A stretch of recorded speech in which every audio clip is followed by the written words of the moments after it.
ناظرین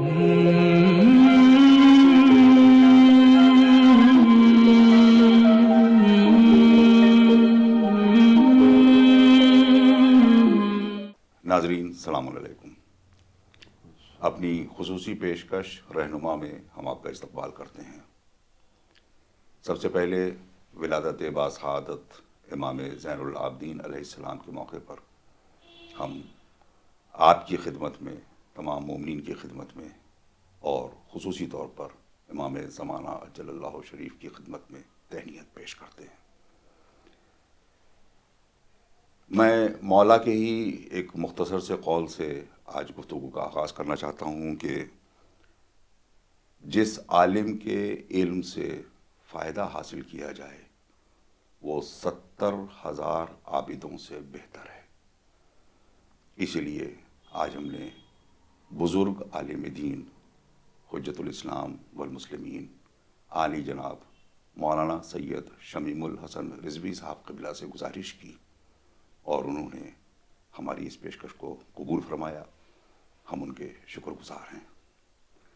ناظرین، جناب سید سجاد کی زندگی کے صرف چند گوشوں سے ابھی تک ہم واقف ہو سکے ہیں، جس میں ظاہر ہے کہ ایک بہت عظیم کارنامہ واقعہ کربلا کے بعد آپ نے انجام دیا، مگر صرف وہی ہماری معلومات کے لیے، ہمارے علم کے لیے کافی نہیں ہے، گو کہ اس نے پوری اسلام کی حیات کو یکسر تبدیل کر دیا۔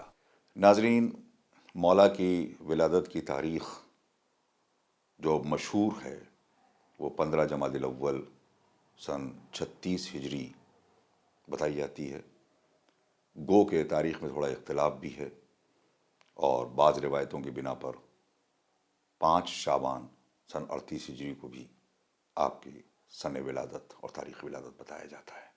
کربلا کے واقعے کے وقت میں آپ کی عمر 23 یا 24 برس کی تھی۔ اس کے پہلے ظاہر ہے کہ اتنی امامتوں کے سائے میں اور ایسی ہستیوں کے سائے میں آپ نے زندگی گزاری تھی۔ لخت جگر امام حسین علیہ السلام اور جناب شہر بانوں کے لال نے ظالم کو بھرے دربار میں اس طریقے سے رسوا کیا کہ قیام قیامت تک کے مظلوموں کے لیے سید سجاد ایک آئیڈیل انسان بن گئے۔ یہی وہ سید سجاد ہیں کہ جنہوں نے اس منصوبے کو جو بنی امیہ نے بنایا تھا کہ ایک دشت بلا میں لے جا کر محمد کے دین کو بھی اور محمد کی نسل کو بھی دفن کر دیں گے، اس کو سب کچھ مٹ جانے کے باوجود بھی جناب سید سجاد اور آپ کی پھوپھی جناب زینب سلام اللہ علیہا اس طریقے سے اور اس عزم کے ساتھ کربلا سے نکلے کہ رہتی دنیا تک کے لیے کربلا ایک بہترین مثال بن گئی، کربلا انسان سازی کے لیے ایک بہترین درسگاہ بن گئی، اور اگر یہ عزم ان کے ساتھ نہ ہوتا تو کربلا میں رہ جاتی۔ ناظرین، بغیر کسی مزید تمہید کے ہم براہ راست مولانا کی خدمت میں چلتے ہیں۔ جناب سلام علیکم۔ وعلیکم السلام ورحمۃ اللہ وبرکاتہ۔ حضور، ایک بہت ہی اہم سوال کہ امیر المومنین حضرت علی علیہ السلام کا، یعنی امام زین العابدین علیہ السلام کے جد کا ایک اہم ترین شاہکار نہج البلاغہ ہے، اور آپ کا بھی ایک اہم شاہکار ہے صحیفہ کاملہ کی شکل میں، یعنی دعاؤں کا وہ مجموعہ۔ کیا ان دونوں میں کوئی فرق ہے؟ اعوذ باللہ من الشیطان اللعین الرجیم، بسم اللہ الرحمن الرحیم۔ عزیز محترم، پہلی بات تو میں یہ عرض کروں گا کہ آپ نے دونوں اماموں کا شاہکار کہا ہے۔ جی،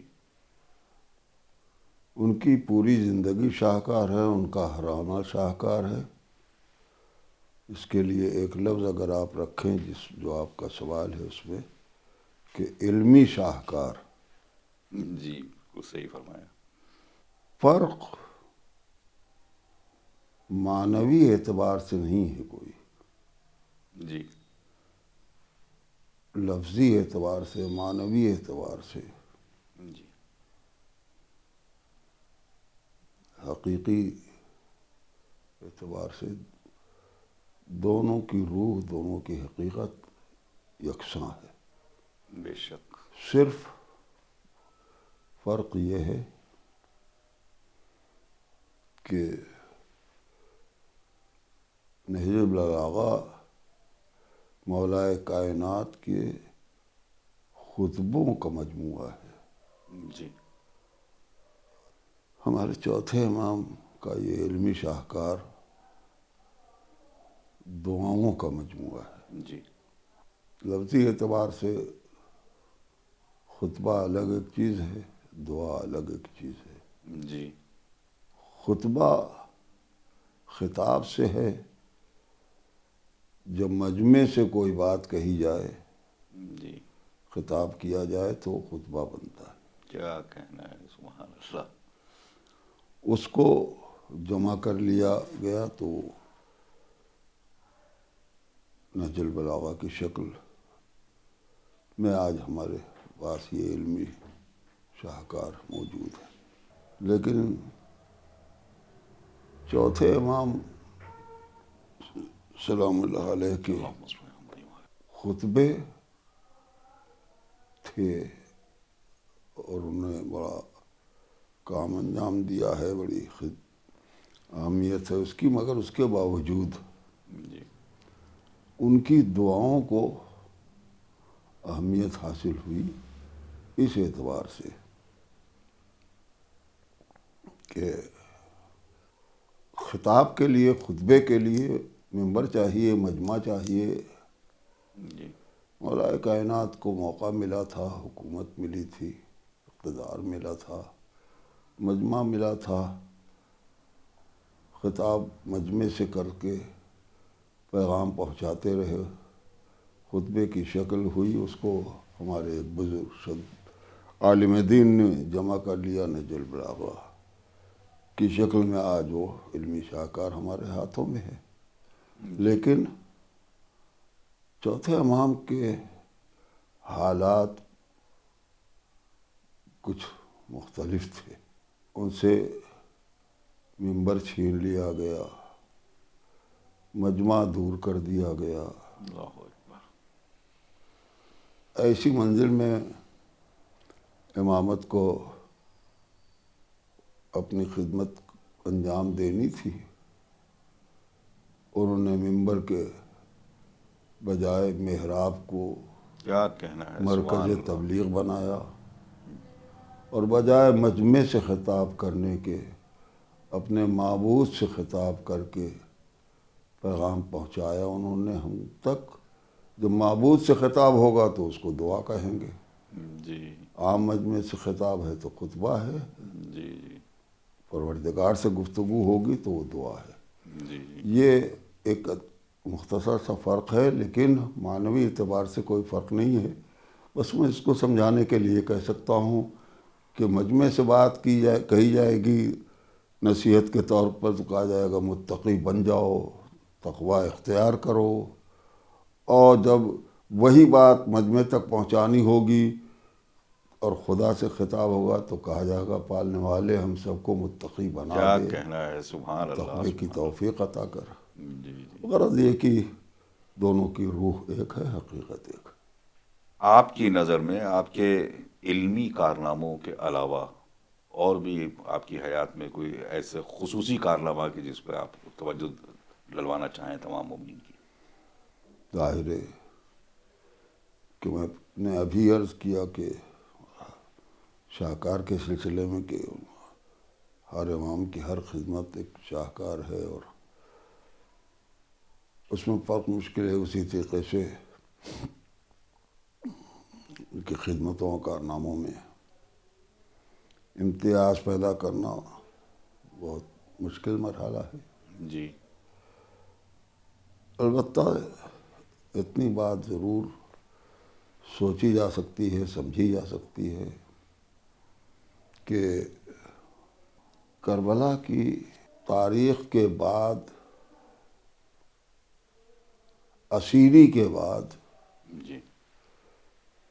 ساری بندشوں اور مصیبتوں کے بعد ان کی خدمتوں کا ایک بہت ہی اہم رخ تو یہ ہے ہمارے چوتھے امام کی شہادت پر جو سوگ منایا گیا، جی جو تجہیز و تکفین اہتمام کے ساتھ ہوئی ہے، جی یا جو مجمع ہوا ہے، وہ کسی اور امام کے جنازے پر وہ تاریخ نہیں بتاتی کہ وہ مجمع ہوا ہو، کیفیت ہوئی ہو.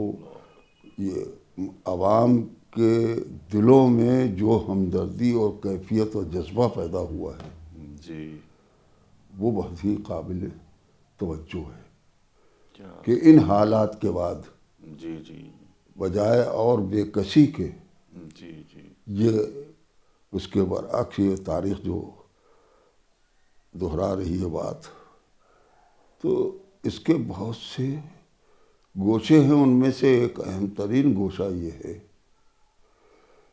کہ آپ نے ایک تو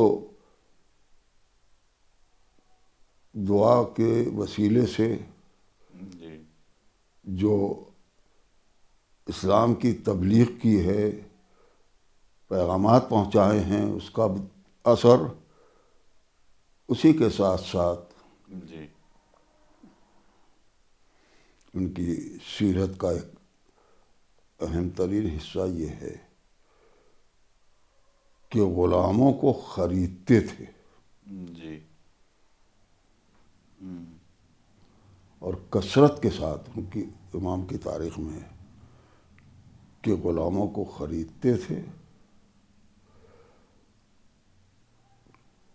کم از کم ایک ماہ اپنے پاس رکھتے تھے، ایک ماہ یا اور کچھ بیشتر، اور ان کو تربیت دیتے تھے. جی اسلامی تربیت کے بعد ان کو آزاد کیا کرتے تھے. جی لوگوں نے تنقید کے اعتبار سے یہ تو کہا کہ وہ ریاست پسند ہو گئے تھے اور غلاموں کو کثرت سے خریدا کرتے تھے. یہ نہیں دیکھا جی کہ وہ کثرت سے آزاد بھی کیا کرتے تھے، کیا کہنا ہے، سبحان اللہ. اور آزاد کر کے اسلامی تربیت کے ساتھ سارے علاقوں میں جی مبلغ بنا رہے تھے. واہ واہ واہ. تبلیغ کا ایک وسیلہ اختیار کیا تھا، اور وہ آزاد کردہ غلام جاتے تھے اور اسلام کی ترویج تبلیغ کرتے تھے اطراف میں. جی جی یہ کشش کا ذریعہ بنا تھا، محبت کا ذریعہ بنا تھا، سبحان اللہ. تبلیغ کا ذریعہ بھی بنا تھا، محبت کا ذریعہ بھی بنا تھا.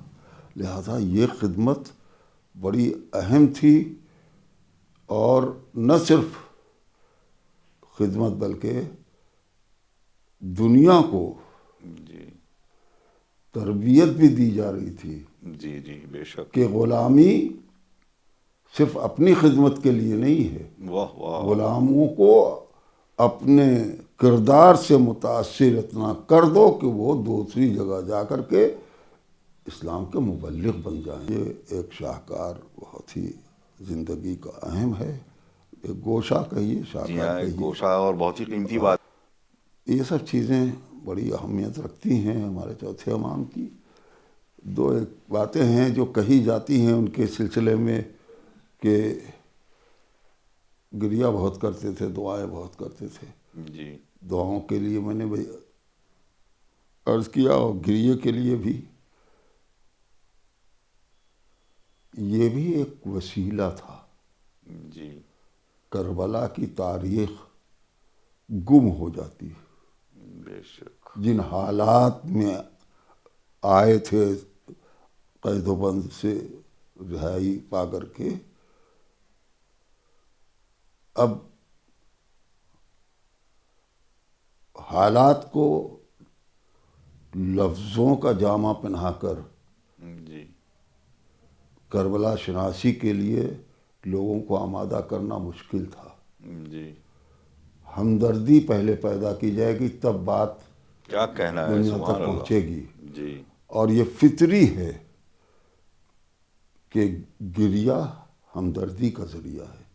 جی جب روتے تھے تو ہمدردی کرنے والے آتے تھے پاس اور رونے کا سبب پوچھتے تھے، تو کربلا کی تاریخ دہرا کر کے کربلا شناسی کا سبب دیتے تھے۔ سبحان اللہ۔ یہ گریے کا سبب تھا۔ اور دعاؤں کے لیے تو میں نے پہلے ہی عرض کیا، البتہ اس کے سلسلے میں ایک عجیب و غریب بات دعا کے سلسلے میں تو یہ ذہن میں ابھرتی ہے کہ دعا اگرچہ افضل عبادت ہے، جی تمام عبادتوں میں سب سے افضل عبادت ہے دعا معصوم کے بے شک۔ ارشاد کے مطابق، لیکن یہ پہلو بھی معرفت کے لیے سمجھنے کے لیے ضروری ہے کہ دعا کو افضل عبادت کیوں کہا گیا ہے۔ جی یوں تو فرمان ہے معصوم کا تو ہم سر تسلیم بھی خم ہے اور انکار بھی نہیں کیا جا نہیں ہے، سکتا ہے، جی، افضل عبادت ہے، لیکن نماز روزہ ساری عبادتیں ہیں اور دعاؤں کو افضل کہا گیا ہے کیوں؟ تو شاید اس کی ایک وجہ تو یہ میری سمجھ میں آتی ہے کہ تمام عبادتوں میں تقریباً دکھاوے کا پہلو بھی ممکن ہے، ریا کا شائبہ بھی ممکن ہے۔ کیا کہنا ہے، سبحان اللہ۔ سر جھکانا ہے، رکوع کرنا ہے، سجدہ کرنا ہے، نماز ادا کرنی ہے، روزہ رکھنا ہے، ہو سکتا ہے کہ دنیا کو دکھانے کے لیے بھی ہو، جی جی جی تو اس میں ریاکاری کا شائبہ ہے، جی لیکن دعا کا تعلق گہرا ربط دل کا رابطہ خدا سے ہے، واہ واہ واہ واہ۔ اور جب یہ قلبی رابطہ خدا سے پیدا ہوگا تو لفظوں کا محتاج نہیں ہے، سبحان اللہ سبحان اللہ۔ دکھاوے کا شائبہ نہیں پیدا ہوگا، جی ریاکاری کا جذبہ نہیں ہوگا، اخلاص ہی اخلاص ہوگا اس کے درمیان میں اور بندے کے درمیان میں۔ لہذا شاید اس لیے اس عبادت کی اہمیت کو واضح کیا گیا ہے۔ مگر مجھے بات جو ضمن میں، یہ تو ضمنی بات تھی، جو بات کہنی ہے وہ یہ کہ جس امام کا جی شاہکار دعاؤں کا مجموعہ ہے، جی جی ان کا ایک فرمان قابل توجہ ہے، وہ یہ کہ لولا مرتبہ یہ دعا پالنے والے، اگر تو نے دعا مانگنے کا حکم نہ دیا ہوتا جی تو ہم کبھی دعا نہ مانگتے۔ اللہ اکبر۔ پالنے والے، اگر تو نے دعا مانگنے کا حکم نہ دیا ہوتا تو ہم کبھی دعا نہ مانگتے۔ کیوں؟ دعا کو تیری مرضی میں مداخلت سمجھتے۔ سبحان اللہ سبحان اللہ، واہ واہ۔ بندے کو کیا حق ہے کہ اللہ کی مرضی میں دخل دے اور کہے یہ کر دے، یہ کر دے، یہ کر دے؟ کیا کہنا ہے، سبحان اللہ، بہترین پیغام۔ یہ ایک پہلو ہے۔ جی مگر دوسرا فقرہ یہ ہے، ہم کبھی دعا نہ مانگتے، دعا کو تیری مرضی میں مداخلت سمجھتے، لیکن اس لیے مانگتے ہیں کہ تیرا حکم ہے کہ مانگو۔ جی اب اس نے ہماری رہنمائی کرتے ہوئے اس فقرے نے ایک بہت بڑا مسئلہ حل کر دیا۔ آج ہم گڑگڑاتے ہیں، جی مانگتے ہیں، ہماری دعائیں قبول نہیں ہوتی تو ہم پھر ہجبج ہو کر کے، پریشان ہو کر کے آخر میں شکوہ بھی کر بیٹھتے ہیں۔ شکوہ کر بیٹھتے ہیں، گلہ کر بیٹھتے ہیں، جسارت کر بیٹھتے ہیں، کیسا وعدہ ہے اللہ کا، اتنا کیا رو رہے کہنا ہیں، اتنا ہے، گڑگڑا بہت رہے اہم ہیں، پہلو ہے، بہت اہم پہلو۔ کہا ہے کہ مانگو ہم دیں گے، ہم قبول کریں گے دعا، پھر بھی نہیں قبول ہو رہی ہے، پھر بھی نہیں مل رہا ہے۔ یہ سب باتیں یہ ناشناسی کی ہیں۔ جی اس مسئلے کو امام نے حل کیا ہے اس فقرے کے ذریعے سے، اور وہ یوں حل کیا ہے کہ گویا امام نے یہ فرمایا، پالنے والے، ہم دعا کو تیری مرضی میں مداخلت سمجھتے ہم ہرگز دعا نہ مانگتے، مگر اس لیے مانگا ہے کہ تیرا حکم ہے کہ مانگو۔ اس کا مطلب یہ ہے کہ ہم نے اس لیے نہیں مانگا ہے جی کہ تیری مرضی میں ہمارا کوئی دخل ہے، ہم جی کو دخل دینا ہے، نہیں، اس لیے نہیں مانگا ہے کہ جو مانگا ہے مل جائے، اس لیے مانگا ہے کہ تیری بندگی کا حق ادا ہو جائے، تیرا حکم پورا ہو جائے۔ تو دعاؤں کو صرف حکم پروردگار سمجھ کر کے سبحان اللہ عبادت سبحان کی اللہ، حیثیت واہ سے واہ واہ، انجام دینا چاہیے، دعا کو لالچی دعا نہیں بنانا چاہیے۔ واہ واہ واہ واہ، یہ سبحان لالچ سے اللہ، بے نیاز ہو کر خلوص کے ساتھ، اسی لیے تو افضل عبادت بھی ہے جی جی کہ جی، ہم کو یہ طے کر لینا ہے کہ مانگتے ہیں ہم اس لیے کہ اس حکم ہے کہ مانگو، واہ واہ، تو ہم بندگی کا حق ادا کرنے کے لیے مانگتے ہیں۔ اس کے بعد اس کی مرضی، وہ اگر بہتر سمجھے گا ہمارے حق میں تو دے گا، نہیں بہتر سمجھے گا، ہمارے حق میں مناسب نہیں ہے تو نہیں دے گا۔ جی لہذا دعا کو لالچی دعا ہمیں نہیں بنانا چاہیے۔ اسی طرح سے جیسے مولا کائنات نے نماز کے لیے، سجدے کے لیے کہا ہے کہ سبحان میرے اللہ مالک، سبحان اللہ، واہ واہ، نہ جنت کے شوق میں سجدہ کیا نہ جہنم کے ڈر میں، تجھے سجدے کے لائق پایا اس لیے سجدہ کیا ہے۔ سبحان اللہ تو سبحان یہ کیا مولا اپنی تعریف اور اپنی ستائش کر رہے تھے؟ نہیں، مولائیوں کے مزاج کو بلندی دینے کے لیے فرمایا کہ تم سجدہ کسی لالچ میں نہ کرنا۔ واہ، میں اسی سے جوڑ کر کے یہ بھی کہہ سکتا ہوں کہ ہم کو نہ سجدہ کرنا ہے، نہ عبادت کرنی ہے لالچی، نہ عزاداری کو لالچی عزا بنانا چاہیے۔ واہ واہ، اس بنیاد کے اوپر ماتم کریں کہ جنت مل جائے، اس بنیاد کے اوپر ماتم کریں کہ ہم کوثر سے سیراب ہو جائیں، نہیں، یہ سب کی تو پھر لالچی عزاداری ہو جائے گی، لالچی عبادت ہو جائے گی۔ مولا کائنات نے جو مزاج دیا ہے کہ پالنے والے تو سجدے کے لائق ہے اس لیے سجدہ کیا ہے، ایسے ہی آقا حسین آپ ماتم کے حقدار ہیں اس کیا لیے ہم کہنا ماتم ہے، کرتے واہ ہیں۔ واہ واہ، اسی بنیاد کے اوپر دعا کا فلسفہ بھی رہے کہ ہم اپنی دعاؤں کو لالچی دعا نہ بنائیں، بلکہ یہ کہیں پالنے والے وہ تیری مرضی، ہم نے تیرا حکم پورا کیا ہے، تو نے کہا ہے، حکم دیا ہے، ادعونی استجب لکم، استجب لکم، ہم تم مانگو ہم دیں گے۔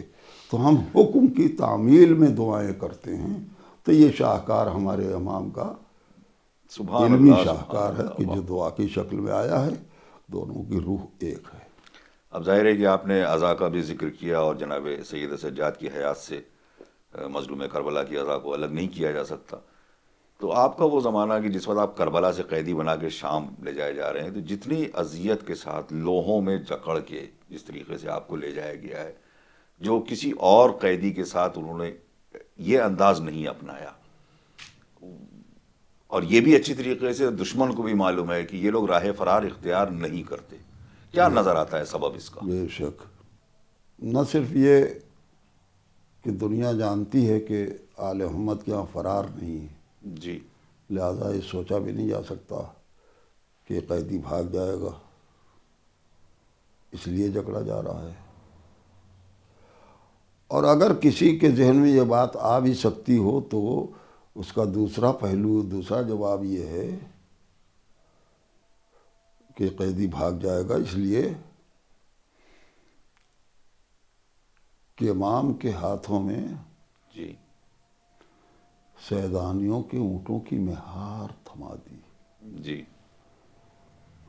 اور کوئی غیرت دار ناموس کو بلوے میں چھوڑ کر بھاگ نہیں سکتا، لہذا یہی ایک کافی ہے کیا کہنا ہے، تسکین کے سبحان لیے، اللہ سبحان اللہ، تسکین کے لیے اور کہ نفسیاتی پہلو، قیدی بھاگے گا نہیں۔ جی ہاں، لیکن اس کے باوجود امام اللہ کو لوہے میں جکڑا گیا، ہاتھوں میں ہتھکڑیاں ڈالی گئیں، پاؤں میں بیڑیاں ڈالی گئیں، گلے میں توق ڈالا گیا، کمر میں لنگر، لوہے میں جکڑا گیا۔ تو میں یہ سمجھتا ہوں کہ اس کا ایک پہلو دشمنوں کی نگاہ میں یہ رہا ہوگا کہ بھاگے گا نہیں، جی لیکن یہ معجز نما ہاتھ ہیں، جی، واہ، یہ معجز نما پاؤں ہے، یہ معجز نما زبان ہے۔ جی جی اگر اعجاز نمائی کریں گے تو ہماری رسوائی ہوگی، ہمارے اسیری کا مقصد مٹ جائے گا، لہذا ہاتھوں کو جکڑ دو، اس لیے کہ دیکھ چکے ہیں واہ واہ واہ، کہ پانی ہاتھوں سے دھون کی شکل میں گرتا رہا تو جواہر بن سبحان کے اللہ سبحان اللہ، دیکھ چکے ہیں کہ حالت نماز میں اژدہا انگوٹھا چباتا رہ گیا، خلل نہیں آ سکا، اور سند ملی انت زین العابدین کی، تو ان کی نظر میں تھا کہ یہ اعضاء یہ جسمانی اعتبار سے بھی اعجاز نمائی نہ کر سکیں، لیکن نافہمی تھی، ظاہر ہے، اعجاز نمائی کو کبھی اسیر نہیں کیا سکتا، سبحان اللہ سبحان بدن اللہ، کو قیدی بنایا جا سکتا ہے، اعجاز نمائی کو اسیر نہیں کیا جا سکتا۔ اگر گلے میں خاردار تاؤ ڈالا تھا اس لیے کہ بولیں تو چبھے اور چپ کر دے، تو دربار کا خطبہ سبحان اللہ سبحان اللہ، واہ واہ واہ، یہ اس کی تردید کے لیے کافی ہے، اعجاز نمائی کے لیے کافی ہے۔ پاؤں میں بیڑیاں ڈالی تھی کہ قیدی بنے رہیں، کہیں جا نہ سکیں، تو اللہ اکبر، وہ کربلا سے اعجاز نمائی کی شان کے ساتھ آئے دفن کرنے کے لیے یا نہیں تیسرے دن۔ حالانکہ یہاں بھی کچھ لوگ یہ کہہ سکتے ہیں کہ جا رہے تھے تو چہرے کا رنگ بدلا تھا دیکھ کے، جی جلتی ریتی پہ لاشوں کو، اور اب آ گئے آپ اعجاز نمائی کے ساتھ دفن کرنے کے لیے، کیوں نہیں اسی وقت دفن کر لیا اعجاز نمائی کے ساتھ دفن کر کے گئے ہوتے؟ جی جی جی، اگر یہ کہا جائے کہ قیدی تھے تو ابھی بھی رہائی نہیں ملی ہے جو آ گئے، یہ سب پہلو نکلتا ہے، لیکن غور کرے تو سب چیزیں واضح ہوتی ہیں۔ اس وقت لوہے میں جکڑا گیا تھا، قیدی بنایا گیا تھا، لہذا چہرے کا رنگ بدلا تھا اپنے فطری اثر کے بنا پر، تاکہ دنیا دیکھ لے کہ مظلومیت کیسی ہے واہ اور واہ، ظلم کس حد تک ہے۔ اللہ اکبر، اور آنے کی بات یہاں جہاں تک ہے وہ یہ ہے کہ تیسرے دن بنی اسد دفن کرنے کے لیے آ گئے تھے، اور اب عقیدے کا تحفظ کی بنیاد کے اوپر آنا لازم تھا اعجاز نمائی کے ساتھ، تاکہ سبحان اللہ معصوم بدست غیر معصوم دفن نہ ہونے پائے۔ سبحان اللہ یہ سبحان اللہ، لازمی نتیجہ تھا، اس لیے امام کو آنا پڑا تدفین کے لیے کہ بنی اسد کے ہاتھوں اگر دفن ہوں گے تو یہ عقیدہ ضائع ہوگا کہ معصوم کو غیر معصوم جی جی جی، آخری امور کو نہیں انجام دے سکتا، اور ہمارے ائمہ کی تاریخ موجود ہے اور ائمہ کی بھی کہ وہ اعجاز نمائی سے پہنچتے رہے، لیکن بہرحال اور جہاں تک ہاتھ کو تعلق ہے، ماضی تو ماضی، مستقبل میں قید خانے کی تاریخ میں ملتا ہے کہ ایک شخص آیا تھا، ہرن کے بچے کو لے کر کے آیا تھا، اپنی بیوی بچوں کو ہوٹل میں ٹھہرا کے بچے کو لے کے جا رہا تھا دربار میں پیش کر کے انعام لینے کے لیے، اسی خرابے سے گزرا جس میں اہل بیت اسیر تھے۔ کسی بچے نے خواہش کی کہ ہرنی کو بچہ دلا دیجئے، امام نے اس کو آواز دی، بھائی تو جو دربار میں جا کے انعام لینا چاہتا ہے مجھ سے لے لے، بچہ دے دے۔ جی، اس نے واقعہ تفصیلی ہے مگر میں خلاصے کے طور پر عرض کروں کہ اس نے دل میں سوچا کہ جو خرابے میں قیدی ہے وہ مجھے کیا دے گا، لیکن وہ اس کا بیان یہ ہے کہ کچھ ایسے ستائے ہوئے قیدی میں معلوم ہوئے کہ دل اللہ اکبر، توڑنا مناسب نہیں سمجھا، لہذا یہ سوچ کے بڑھا دیا کہ کچھ دیر کے بعد واپس لے کے جائیں گے دربار میں، پیش کر کے نام لے لیں گے۔ امام نے اس وقت قیدی امام نے اپنے بندھے ہوئے ہاتھوں سے زمین کے سنگریزے اٹھا کے اس کے دامن میں ڈالے، اللہ وہ اکبر، جواہرات میں بدل گئے، اور اس کا یہ عالم تھا کہ حیرت میں ڈوبا ہوا آنسوؤں کے ساتھ کبھی قیدی کا چہرہ دیکھتا تھا، کبھی اپنا دامن دیکھتا تھا۔ سبحان اللہ، اور سبحان وہ اللہ، گیا بچوں میں، کچھ دیر کے بعد یہ خبر پہنچ گئی، کچھ دیر کے بعد پہنچ گئے گرفتار کرنے والے، اس کو گرفتار کر کے دربار میں لے آئے۔ سوال کیا گیا کہ تو کوئی ہرنی کا بچہ لایا تھا؟ ہاں لایا تھا۔ اور اس کے بعد تفصیل اس نے بتائی کہ لا رہا تھا انعام لینے کے لیے، لیکن ایک خرابہ ہے راستے میں، نہ جانے کہ کس نے ان کو قیدی بنایا ہے، قید کیا ہے۔ ان کی بے کسی دیکھ کر کے میں نے بڑھا دیا تھا، لیکن وہ تو انہوں نے بندے ہوئے ہاتھوں سے سنگریزے اٹھا کے میرے دامن میں ڈال اللہ دیے، اکبر، اللہ، جواہرات سے پر ہو گیا دامن، انعام کی کیا بات تھی۔ بس یہ سب سن کر کے حکم دے دیا گیا کہ اس کو قتل کر دو، ورنہ یہ تمام نشر کرے گا امام کی خدمت کو۔ قتل کر دیا گیا۔ اس کے بعد حکم کے مطابق گیا، بیوی بچوں سے کہا کہ چلو تم کو تمہارے وارث سے ملا دیں۔ جہاں وہ دفن ہوا تھا قبر پہ لا کے کھڑا کر دیا کہ یہی تمہارے وارث کی قبر ہے، وہ قیدی کی محبت میں مارا گیا ہے، یہ قبر ہے اس کی۔ بس بیوہ بچے سب قبر پہ گر پڑے اور وہ گریزاری کر رہے تھے۔ تھوڑی دیر کے بعد اٹھی بیوہ، اس نے بچوں کو سینے سے لگایا، کہا کہ بچوں اب ہم وطن واپس نہیں جائیں گے، چلو اسی خرابے میں اسی قیدی سے کہیں کہ ہم کو بھی اپنے ساتھ جگہ دے دے اور اپنے ساتھ رکھ لے۔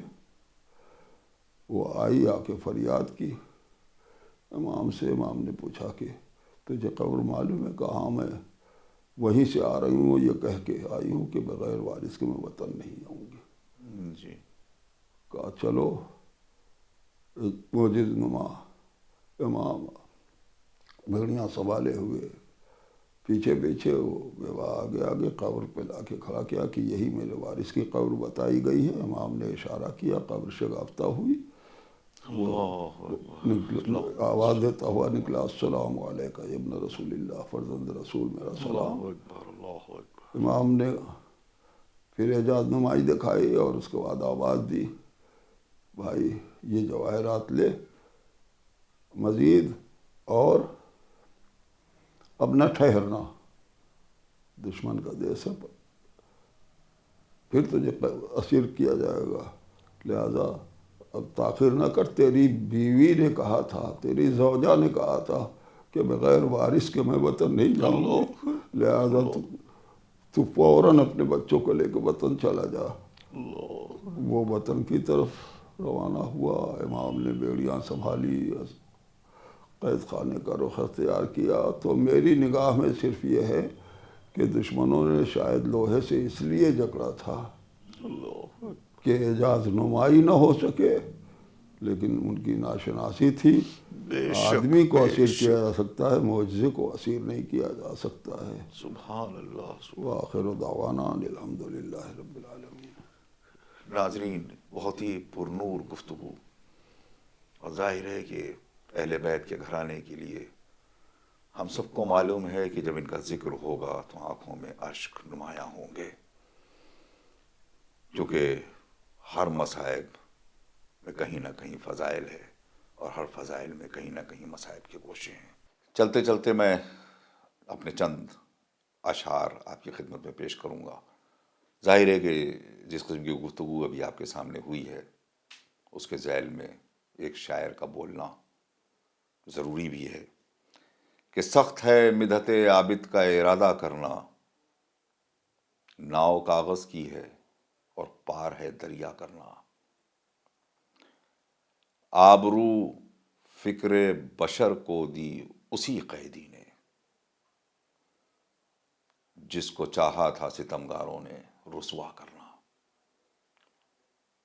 اور یہ شعر بھی کہ یہ مسیحائی تو تھی عابد بیمار کے نام، یہ مسیحائی تو تھی عابد بیمار کے نام، ذہن بیمار کو آسان نہ تھا اچھا کرنا۔ اور ان کو کون قید کر سکتا ہے کہ لال و گوہر ہیں تیرے ہاتھ کا دھون سجاد، تجھ سے سیکھے کوئی مٹی کو بھی سونا کرنا۔ ناظرین، آج ہم آپ سے یہیں اجازت لیتے ہیں، انشاءاللہ اگلی نشستوں میں جناب معصومہ کونین جناب سیدہ کی حیات کے حوالے سے گفتگو کرتے ہوئے ہم آپ کی خدمت میں پھر حاضر ہوں گے انشاءاللہ۔ خدا حافظ و ناصر، والسلام علیکم ورحمۃ اللہ۔